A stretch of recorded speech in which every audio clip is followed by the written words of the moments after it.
नमस्कार मित्रांनो. आज आहे SRH वर्सेस CSKचा सामना आणि हा सामना या दोन्ही टीमसाठी तर महत्त्वाचा आहेच, पण याच्या व्यतिरिक्त इतर टीमसाठी सुद्धा खूप महत्त्वाचा आहे. कारण का आता आपण IPLच्या त्या टप्प्यावर आहोत जिथे एका सामन्याचा रिझल्ट ना हा फक्त त्या 2 टीम्सना अफेक्ट नाही करत, तर इतरच्या 3-4 टीम्सना सुद्धा त्याचा खूप जास्त परिणाम होतो. आणि ते का ते एकदा समजून घेऊया. त्याच्यासाठी एकदा पॉइंट्स टेबल बघूया आपण. आत्ता सध्याच्या पॉईंट्स टेबलनुसार SRH आहे तिसऱ्या स्थानावर. 12 पैकी 7 मॅचेस SRHने जिंकल्यात. त्यांना त्यांचं क्वालिफिकेशन कन्फर्म करायला अजून एक मॅच तरी किमान गरजेची आहे. 7 वर सुद्धा होऊ शकतं, 8 इज ऑलमोस्ट अ गॅरंटी. आणि त्यामुळे त्यांना ही मॅच जिंकणं खूप महत्त्वाचं आहे. कारण का ही मॅच जर का जिंकले तर त्यांचं ते क्वालिफिकेशन ऑलमोस्ट कन्फर्म झाल्यात जमा आहे. त्यांच्या हातामध्ये 2 मॅचेस आहेत. बट येस, तुम्हाला जितक्या लवकरात लवकर एक सामना जिंकून तुम्हाला ते कन्फर्म करता येईल तेवढं चांगलं आहे. आणि कारण का त्याच्यानंतर तुम्ही जर का 2 पैकी 2 जिंकलात तर SRHकडे अजूनही टॉप 2 मध्ये फिनिश करायचा स्कोप आहे. आणि टॉप 2 मध्ये फिनिश करणं हे खूप जास्त महत्त्वाचं आहे कुठल्याही टीमसाठी. कारण का आत्तापर्यंतच्या IPLच्या इतिहासात फक्त एकदा अशी टीम जी टॉप 4 मध्ये होती, म्हणजे नंबर 3 किंवा नंबर 4च्या रँकिंगला होती, अशी टीम फक्त एकदा IPL जिंकली. कारण का तुम्ही नंबर 1 आणि 2 ला असाल तर तुम्हाला सगळ्यांना माहिती आहे की तुम्हाला एक चान्स अजून मिळतो क्वालिफाय करायचा. आणि नंबर 3 आणि 4 ला असाल तर तुम्हाला 3 मॅचेस पुढे जाऊन जिंकायला लागतात सलग, ज्या बेसिसवर तुम्ही चॅम्पियन बनू शकता. आणि असं फक्त एकदा घडलं IPLच्या इतिहासात. त्यामुळे SRHचा प्रयत्न हा राहील की आम्हाला काही करून ही मॅच जिंकायची, ह्याच्या पुढली मॅच जिंकायची, जेणेकरून आम्ही नंबर 1 किंवा 2 या 2 पोझिशनमध्ये आमचं स्थान पक्क होईल. त्यांची आज मॅच आहे CSK विरुद्ध आणि त्याच्यानंतर त्यांची मॅच आहे RCB विरुद्ध. त्यामुळे ह्या दोन्ही मॅचेस त्यांच्यासाठी फार महत्त्वाच्या आहेत. कारण का RCBला जर का त्यांनी हरवलं तर त्याचा थेट परिणाम त्यांच्या त्या नंबर 1 आणि नंबर 2 या पोझिशनवर होऊ शकतो. आणि तो सामना अवघड असणार आहे. जशा पद्धतीने RCB खेळतीये तो सामना अवघड असणार आहे. त्यामुळे त्यांना हे अपेक्षा असेल की ते आज CSK विरुद्धची जी काय मॅच होईल ना त्याच्यामध्ये जो काय तो निकाल लावून टाकावा. आणि निदान त्यांचे 8 पॉईंट झाले आणि त्यांनी आजची मॅच जिंकल्यावर सुद्धा जर का 8 पॉईंट त्यांचे झाले आणि त्यांनी एका सर्टन रन रेटने जर का ती विक्ट्री अचीव्ह केली तर त्यांचा रन रेट जो सध्या आहे 0.331 आणि त्यांच्यावरती जी टीम आहे जी आहे GT ती आहे 0.400. त्यांनी जर एका सर्टन रन रेटनी ती जर विक्ट्री मिळवली ना तर SRH आजची मॅच जिंकल्यावर सुद्धा नंबर 2 पोझिशनला जाऊ शकतं. त्यामुळे नुसतंच मॅच जिंकणं महत्त्वाचं नाहीये, तर ते एका सर्टन विकेट किंवा रनच्या मार्जिनने जिंकणं त्यांच्यासाठी महत्त्वाचं राहणार आहे. त्याविरुद्ध जर का CSKची गोष्ट करायची झाली तर म्हणजे CSK अजूनही या स्पर्धेमध्ये टिकून आहे, हेच CSKचं खूप मोठं कौतुक आहे. म्हणजे ते ना अक्षरशः म्हणजे बुडत्याला काडीचा आधार तशा त्या काडीवर ते अगदी चिकटून आहेत आणि त्यांनी ते इथपर्यंत आले, हेच कौतुकास्पद आहे. कारण का त्यांचे जे महत्वाचे जे चांगले चांगले प्लेयर होते ना ते म्हणजे जवळजवळ 4 का 5 प्लेयर CSKने इंजुरीमुळे घालवलेत. खास करून महेंद्रसिंग धोनी सारखा प्लेयर जो वी डोंट नो की आता आपल्याला बघायला मिळेल या वर्षीच्या IPL मध्ये, नाही बघायला मिळणार. आजच्या मॅचमध्ये महेंद्रसिंग धोनी बघायला मिळेल का नाही मिळेल मला वाटतं. इफ नॉट काही नाही, टीममध्ये प्लेइंग 11 मध्ये जरी नसलं ना तरी MSD म्हणजे ग्राउंडमध्ये तरी आपल्याला बघायला मिळेल. कारण का हा सामना चेपॉक मधला सामना आहे. CSKचा शेवटचा होम गेम आहे. त्याच्यानंतर ते जो सामना खेळणार आहेत जो गुजरात टायटन्स विरुद्ध असणार आहे तो अहमदाबादला होणार आहे. सो हा CSKचा शेवटचा होम गेम आहे. कदाचित असं असू शकतं की ह्याच्यानंतर आपण महेंद्रसिंग धोनीला कधी IPL मध्ये बघणार नाही. आणि मला एक माहिती आहे की महेंद्रसिंग धोनीने ना आत्तापर्यंत जेव्हा केव्हा रिटायरमेंट घेतली, टेस्टमध्ये असेल, ODI मधनं असेल किंवा त्याने अशी ती खूप म्हणजे कुठलं फेअरवेल नाही, जसं सचिनला आपण एक फेअरवेल पाहिलं होतं वगैरे, तसं कुठल्याही पद्धतीचं फेअरवेल नाही, काही नाही. अचानक त्याने एक अनाऊन्स म्हणजे ऑलरेडी कुठली सिरीज चालू नाहीये, काही नाहीये, टेस्टमधनं त्याने एक सिरीज चालू असताना अचानक अनाऊन्समेंट केली आणि तो निघून गेला. पुढल्या टेस्टपासून MS Dhoni was just retire in middle of a series. तशाच पद्धतीने त्याने ODI आणि T20 पण तो कुठली टुर्नामेंट वगैरे काही चालू नसताना त्याने जस्ट एक दिवशी अनाऊन्स करून टाकलं आणि विषय संपला. पण त्याने IPLच्या बाबतीत म्हटलं होतं की त्याचा शेवटचा गेम हा चेपॉकवर असेल. Which is very unlike M S Dhoni. पण त्याने हे म्हटलं होतं त्याच्या फॅन्ससाठी, त्याचं एक खास कनेक्शन आहे CSK बद्दल आणि ते म्हणजे वादातीत आहे, म्हणजे कोणी त्याला चॅलेंज करू शकत नाही. सो मला अशी खूप अपेक्षा आहे की आजच्या मॅचमध्ये एम एस धोनी आपल्याला बघायला मिळावा. कदाचित कुठल्या लाईनअपमध्ये फिक्स, म्हणजे कुठे ते फिक्स करायचं ते बघता येईल, पण निदान डगआउटमध्ये तरी महेंद्रसिंग धोनी आपल्याला बघायला मिळावा अशी माझी अपेक्षा आहे, खूप अपेक्षा आहे. आणि सो लेट सी.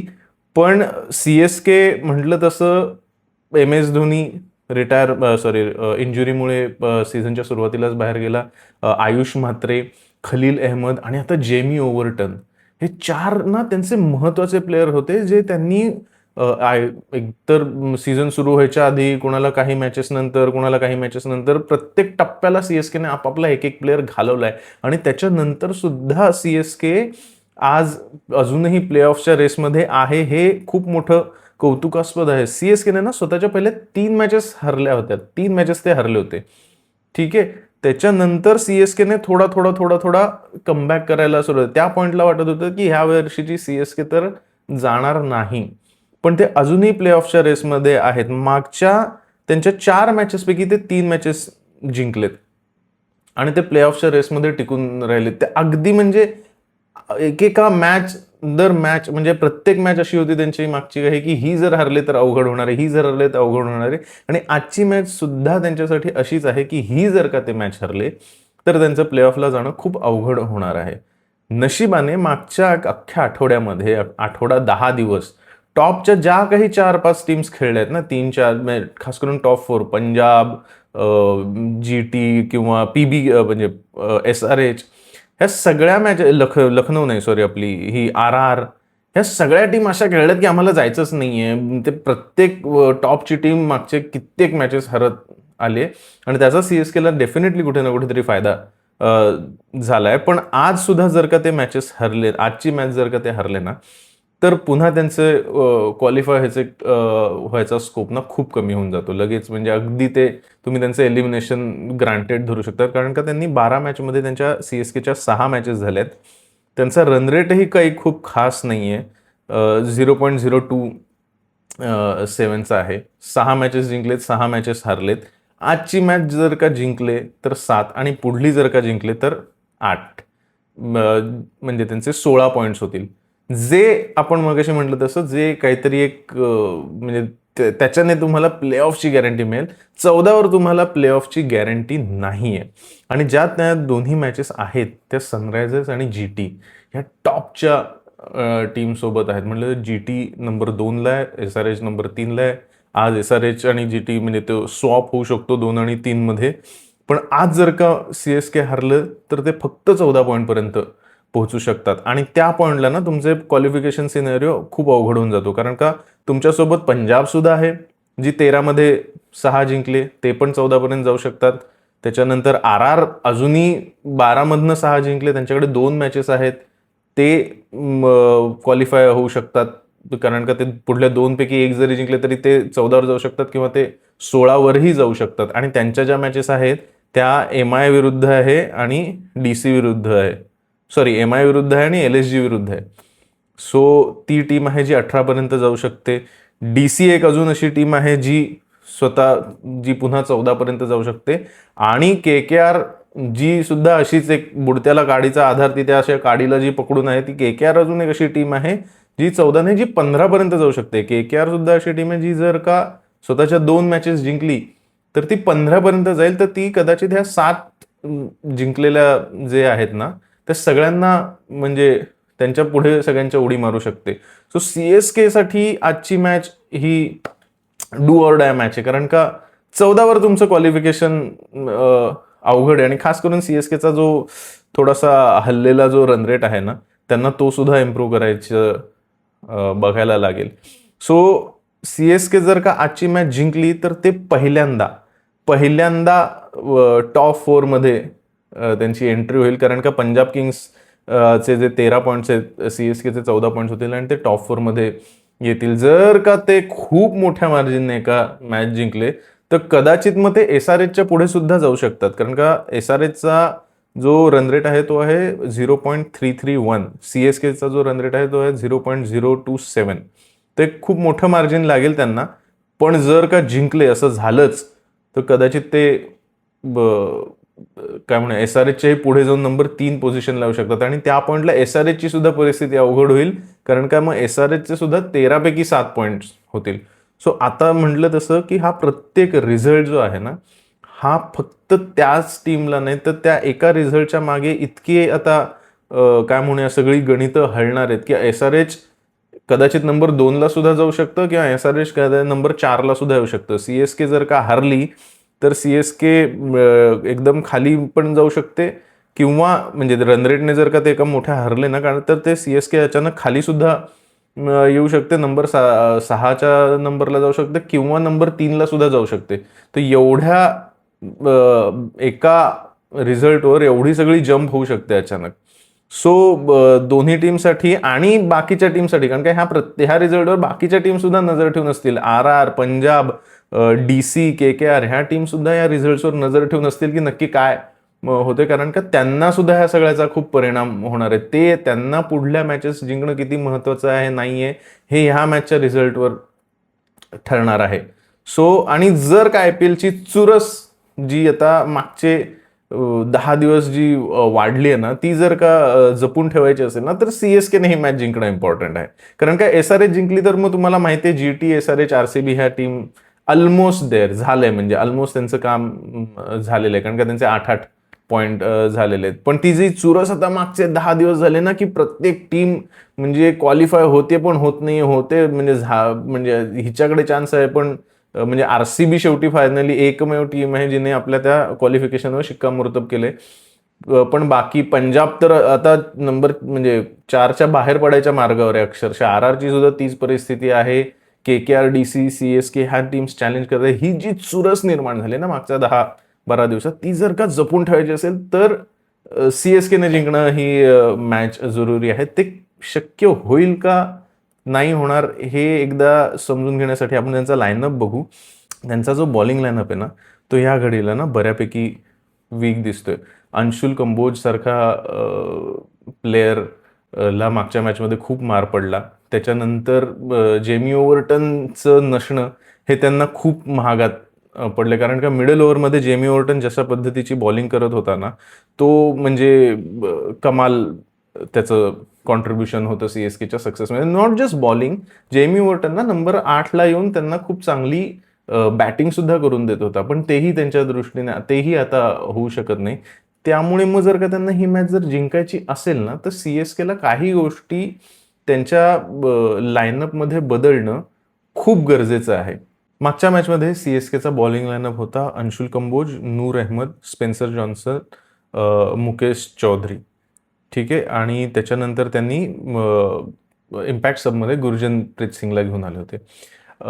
मला वाटतं मला कधी कधी कळत नाही यार की तुम्हाला ना एखादा सक्सेसचा मंत्र सापडतो जो त्यांनी मुंबई विरुद्ध खूप चांगल्या प्रकारे वापरला होता की अकील हुसेनला खेळून. अकील हुसेनने मागच्या काही काळामध्ये ना अक्रॉस द वर्ल्ड ज्या काही T20 लीग झाल्या ना, त्याच्यामध्ये पॉवर प्लेमध्ये बॉलिंग करणारा स्पिनर ही खूप एक रेअर कमोडिटी आहे की पॉवर प्लेमध्ये बॉलिंग करणारा स्पिनर. पण त्याने ती ओळख कमावली, त्याने ते एक रेप्युटेशन कमावलंय आणि CSKने ते मुंबई विरुद्ध वापरलं आणि आपण बघितलं की त्याचा काय परिणाम झाला. त्याने तो पॉवर प्लेमध्येच इम्पॅक्ट क्रिएट करून दिला होता. येस, पॉवर प्लेमध्ये बॉलिंग करताना तो कधीतरी रन्स लीक करणार, कधीतरी मार पडणार, कधीतरी त्याला तेवढ्या विकेट्स नाही मिळणार जशा मुंबई विरुद्ध मिळाल्या होत्या, पण तरी पण तुम्हाला एक इफेक्टिव्ह स्पिनर मिळाला होता. आणि अकील हुसेनना आपण फार कमी वेळा त्याला IPL मध्ये पाहिलंय, पण मी त्याला एका इंडिया वेस्ट इंडिजच्या सिरीजमध्ये तो बॅटिंगने सुद्धा कॉन्ट्रीब्युट करू शकतो. सो जेमी ओव्हर्टन इतकं सुद्धा नाही, थोडं कमीच म्हणेन, पण तरी पण आत्ता जे तुमच्याकडे ऑप्शन आहेत अंशुल कंबोज वगैरे, तो त्यांच्यापेक्षा बेटर बॅटिंगने कॉन्ट्रीब्युट करू शकतो अकील हुसेन. आणि मला वाटतं की ह्या मॅचमध्ये स्पेन्सर जॉन्सनने मागच्या वेळी ठीकठाक बॉलिंग केली, नो डाऊट अबाउट इट. पण आता सिन्स मॅच चॅपॉकला आहे आणि जर का SRH विरुद्ध ही मॅच जिंकायची असेल तर CSKला त्यांच्या होम ग्राउंडचा ॲडव्हान्टेज फार गरजेचा आहे. ते स्पिन आणि आता सीझनही म्हणजे म्हटलं तसं ड्रायर मंथ्स, मे, हीट, पिचेस थोडी ड्राय, लो झालेत. तर माझी अपेक्षा आहे की ती स्पिनला मदत करेल. चेपॉक वर्षानुवर्ष तशा पद्धतीचंच पिच राहिलं जिथे रवींद्र जडेजा, सँटनर आणि माहीत नाही अजून जे कोणी बॉलर्स ना, मोईन अली वगैरेला घेऊन धोनीने CSKची टीम चालवली. सो यावेळी मला वाटतं स्पेन्सर जॉन्सनच्या ऐवजी अकील हुसेनला टीममध्ये आणणं गरजेचं आहे. तो तुम्हाला एक पॉवर प्लेमध्ये चांगली सुरुवात करून देऊ शकतो. प्लीज त्या टॅक्टिकल मॅचअप्समध्ये नका अडकू की अरे ट्रॅव्हिस हेड आणि ईशान किशन आणि अभिषेक शर्मा 3 लेफ्ट हँडर विरुद्ध आम्ही कसा काय लेफ्ट आर्म ऑर्थोडॉक्सवाला बॉलर म्हणजे चालवू. त्या मॅचअपमध्ये नका अडकू. खूप ओव्हर रेटेड मॅचअप आहे तो. तुम्ही तुमच्याकडे जो बॉलर आहे त्याच्या स्ट्रेंथला बॅक करणं गरजेचं आहे. त्या स्ट्रेंथवर खेळणं गरजेचं आहे. सो स्पेन्सर जॉन्सनच्या जागी माझ्या मते अकील हुसेन या टीममध्ये आला पाहिजे. पण CSKचा जो मेन कन्सर्न आहे ना, तो माझ्या मते आहे बॅटिंगचा. त्यांची बॅटिंग येस, तुम्हाला इंजुरीज झाल्या, आयुष म्हात्रे नाहीये, धोनी नाहीये तुमच्याकडे. पण त्याहीपेक्षा मोठा कन्सर्न आहे की ऋतुराज गायकवाड, शिवम दुबे अँड डेव्हाल्ड ब्रेव्हिस हे जे तुमचे मेन एस्टॅब्लिश प्लेयर्स आहेत, जे आता काही वर्ष, ऋतुराजला तर बरीच वर्ष झाली, पण डेव्हाल्ड ब्रेव्हिस, शिवम दुबे हे ह्यांच्याकडनं तितकं कॉन्ट्रीब्युशन येत नाही जितकं CSKला अपेक्षित आहे. आणि आजची जी मॅच आहे ती जिंकायची असेल ना, तर ऋतुराज गायकवाडकडनं कॉन्ट्रीब्युशन येणं फार महत्त्वाचं आहे. कारण का तो एक उत्तम प्लेअर आहे. टेक्निक चांगलं आहे, वर्सटाईल प्लेअर आहे, स्पिनला खूप चांगला खेळतो. त्यामुळे आजचं पिच जर का स्पिनला सपोर्टिंग असेल ना, तर तिथे ऋतुराज गायकवाडची बॅटिंग स्टाईल जी आहे ना, ती फार युजफुल ठरू शकते. इव्हन जर का CSK 170-180 पर्यंत जरी पोहोचली ना, तरी हा गेम इंटरेस्टिंग होऊ शकतो. कारण का स्पिनला जर सपोर्ट मिळत असेल तर नूर अहमद आणि अकील हुसेन सारखे स्पिनर्स CSKकडे आहेत. त्यामुळे ऋतुराज गायकवाडने ह्या मॅचमध्ये माझ्या मते कॉन्ट्रीब्यूट करणं, म्हणजे संजू सॅमसनने तर त्याचं काम केलंच आहे जितकं झालं. त्याच्या जीवावरच बॅटिंग लाईनअप जो आहे जिंकलाय, 2-2 मॅचेस तो जिंकलाय. करण शर्मा, उर्विल पटेल यांनी खूप चांगलं काम करून दिलेलं आहे. नो डाऊट अबाउट इट की म्हणजे तो CSKसाठी एक मोठा पॉझिटिव्ह राहिलाय. पण तुम्हाला ह्या ज्या मोठ्या क्रुशल मॅचेस जिंकायच्या आहेत ना, तिथे तुमच्या त्या मेन प्लेयर्सचं कॉन्ट्रीब्युशन येणं फार महत्त्वाचं आहे. शिवम दुबेला मला वाटतं की त्याची एक टेंडन्सी आहे की तो पहिले 8-10 बॉल लागतात त्याला जरा सेटल व्हायला, त्याच्यानंतर तो मारू शकतो. मागच्या मॅचमध्ये त्याने शेवटच्या ओव्हरमध्ये 4 बॉल्सवर जवळजवळ 21 रन्स काढल्या, 2 6 2 4 काढून. कदाचित CSK तिथे एक थोडासा टॅक्टिकल चेंज करायचं बघू शकते की डेव्हाल्ड ब्रेव्हिसच्या जागी शिवम दुबेला थोडंसं नंबर 5ला बॅटिंगला पाठवलं समजा, आणि डेव्हाल्ड ब्रेव्हिसला शेवटच्या 2-3 ओव्हर. कारण का डेव्हाल्ड ब्रेव्हिस असा प्लेअर आहे जो बॉल 1 पासून सुद्धा मारू शकतो. तो जर आणि 20-25 रन्स कॉन्ट्रीब्यूट करतोय, शेवटच्या 2-3 ओव्हर आला आणि त्याने ते कॉन्ट्रीब्यूट करून दाखवलं तरी चालण्यासारखं आहे. पण त्याच्या जागी कदाचित शिवम दुबेला थोडा एक्स्ट्रा टाइम देऊन नंबर 5ला पाठवून त्याच्या फेवरमधला जो मॅचअप आहे, जो तो स्पिनर्सना मारू शकतो खूप चांगल्या पद्धतीने, तिथं CSK त्याचं म्हणजे काय म्हणा, एखाद्या प्लेअरला मॅक्सिमम युटिलायझेशन करणं असतं म्हणतात ना, की त्याला फॉर्ममध्ये परत येण्यासाठी एक बेस्ट ऑपॉर्च्युनिटी जे देणं असतं, तिथे CSK कदाचित त्यांच्या त्या बॅटिंग लाईनअपमध्ये थोडाफार चेंजेस करू शकते. आणि CSK ही मॅच जिंकेल का नाही हे माझ्या मते या 2-3 फॅक्टर्सवर अवलंबून आहे. ऋतुराज गायकवाडचं कॉन्ट्रीब्युशन, शिवम दुबेचं कॉन्ट्रीब्युशन आणि स्पिन डिपार्टमेंटची मदत. आणि कारण का जर का पिच हे CSK चेपॉक आहे, तर ते CSKच्या स्पिनर्सना फेवरेबल पिच असेल असा अंदाज आहे. असलं पाहिजे. That is the home advantage. आणि ते जर असेल ना, that is the best chance की CSK SRHला हरवू शकेल. कारण का SRH he one of the inform team आहे ह्या IPLची. SRHने ना अशी ती टप्प्याटप्प्यामध्ये जसं GTचं राहिलं ना, की एक टप्प्याटप्प्याने ते चांगले होत गेले. जे त्यांचे विकनेस होते ते थोडे कव्हर करत, थोडे चेंजेस करत ते बेटर होत गेलेले आहेत. SRHची सुद्धा तशीच स्टोरी राहिलेली आहे की त्यांचा सुरुवातीला जो बॉलिंग लाईनअप होता ना, तो बघता कुणालाही विश्वास नव्हता की SRH फार काही करू शकेल. त्यांनी त्या बॉलिंग लाईनअपमध्ये 1-2 चेंजेस केले. ईशान मलिंगाला खूप चांगला फॉर्म सापडला. प्रफुल्ल हिंगे आणि ला ते घेऊन आले आणि त्याच्यानंतर शिवांग कुमार एक चांगला प्लेअर त्यांना सापडला. सो ते तेवढ्या, आणि मग पॅट कमिन्स सुद्धा परत आला टीममध्ये. सो ते छोट्या छोट्या छोट्या गोष्टी, जे प्लेयर्स आउट ऑफ फॉर्म होते ते फॉर्ममध्ये आले, जे प्लेयर इंजुरीजने बाहेर होते ते परत आले. Travis head out of form होता, तो परत आला फॉर्ममध्ये. सो SRH ची असे प्लेयर्स फॉर्ममध्ये गेलेत आणि त्यांनी त्यांचे जे वीकनेस होते ना ते त्यांनी व्यवस्थित छानपणे भरलेत. मला मान्य आहे की मागची मॅच त्यांची जी झाली ज्याच्यामध्ये ते 86वर ऑल आउट झाली SRH, पण SRH तशा पद्धतीनेच खेळते की आर या पार, म्हणजे इकडे नाहीतर तिकडे. त्यामुळे ह्यावेळी सुद्धा ते तशा पद्धतीनेच खेळायचा प्रयत्न करतील, याच्यात काही मला शंका नाही. क्लासेन नंबर 4वर त्यांच्यासाठी, कारण का जे काम करतोय ना ते फार महत्वाचं काम आहे. आणि नंबर 4वर बॅटिंग करून सुद्धा तो ऑरेंज कॅप, 500च्या अधिक रन झाल्यात आणि तो ऑरेंज कॅप होल्डर राहिलाय या टुर्नामेंटमध्ये. ही फार मोठी गोष्ट आहे. आणि तो ते अटॅकिंग प्लस काय म्हणूया एक इनिंग बिल्ड करणं, अशा दोन्ही पद्धतीचे रोल त्यांच्यासाठी प्ले करतोय. येस, अग्री, मागच्या मॅचमध्ये त्यातलं काहीच झालं नाही आणि ते 86वर ऑल आउट झाले. पण SRH अशी टीम आहे, पॅट कमिन्सने ज्या पद्धतीने यांना मागचे 2-3 वर्ष लीड केले, ते म्हणेल की आम्ही ती मॅच विसरून सुद्धा गेलो, आमच्या डोक्यातही नाही आहे ती मॅच. आता आम्ही पुढली मॅच बघतो आणि आमच्यासमोर जी टीम असेल तिला आम्ही धोपटू.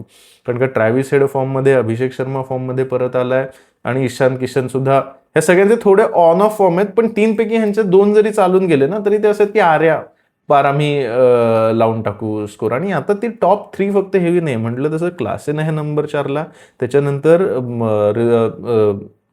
नितीश कुमार रेड्डी खूप चांगलं कॉन्ट्रीब्युशन करतोय एंड डेथ ओव्हर्समध्ये, 15 ओव्हर नंतर तो खूप चांगलं करतोय. आणि त्याबरोबर सलील अरोरा आणि अंकित वर्मा हे जे प्लेयर्स आहेत ना, ह्यांनी खूप युजफुल कॉन्ट्रीब्युशन्स म्हणजे त्यांना करून दिलेली आहेत लोअर डाऊन द ऑर्डरमध्ये. सो ही फक्त टॉप 3 हेवी किंवा टॉप 4 हेवी टीम नाही आहे. 8 नंबरला पॅट कमिन्स येऊन सुद्धा जरा फिरवू शकतो आडवे तिडवे.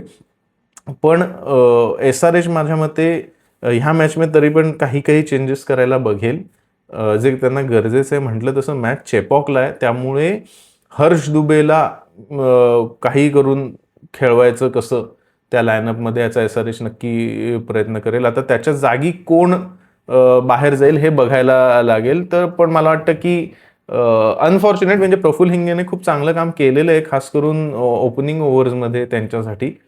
पण तो स्वॉप कदाचित प्रफुल्ल हिंगेसोबत असू शकतो, कारण का त्यांना दुसरा जो बॉलर मिळाला आहे साकिब हुसेन, त्याने डेथमध्ये खूप चांगली बॉलिंग करून दिलेली आहे SRHला.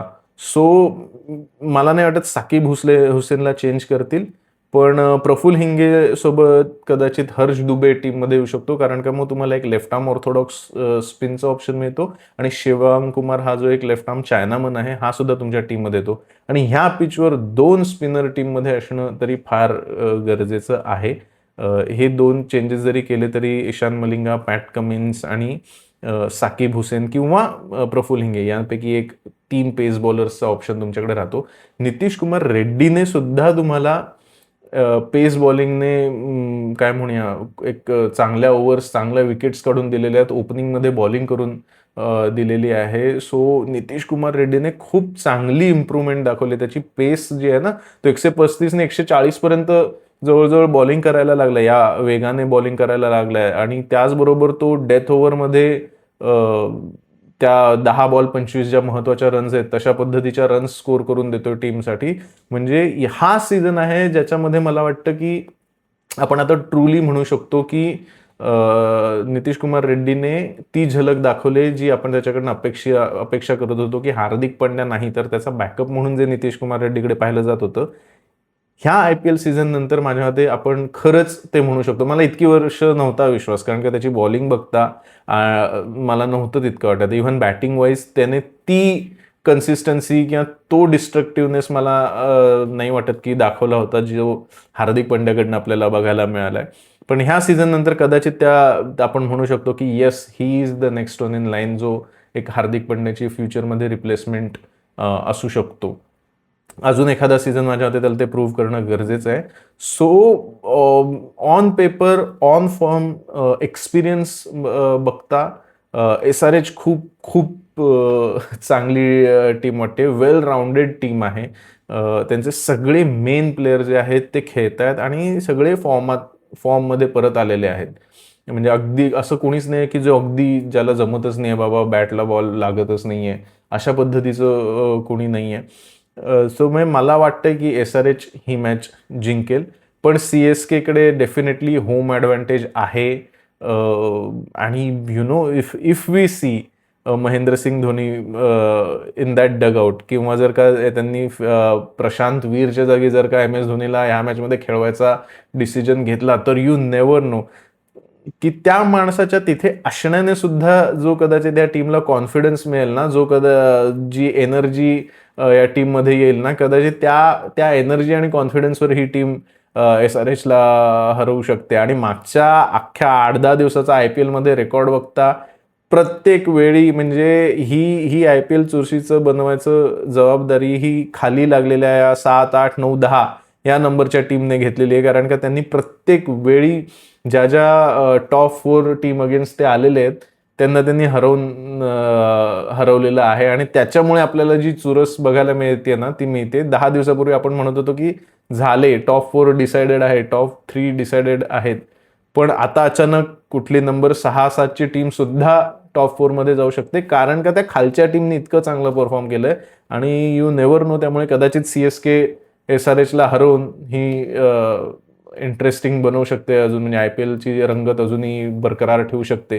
So let's see, but I am backing SRH for today's match. It just look like a complete team. तुम्हाला काय वाटतं, कोणती टीम जिंकेल?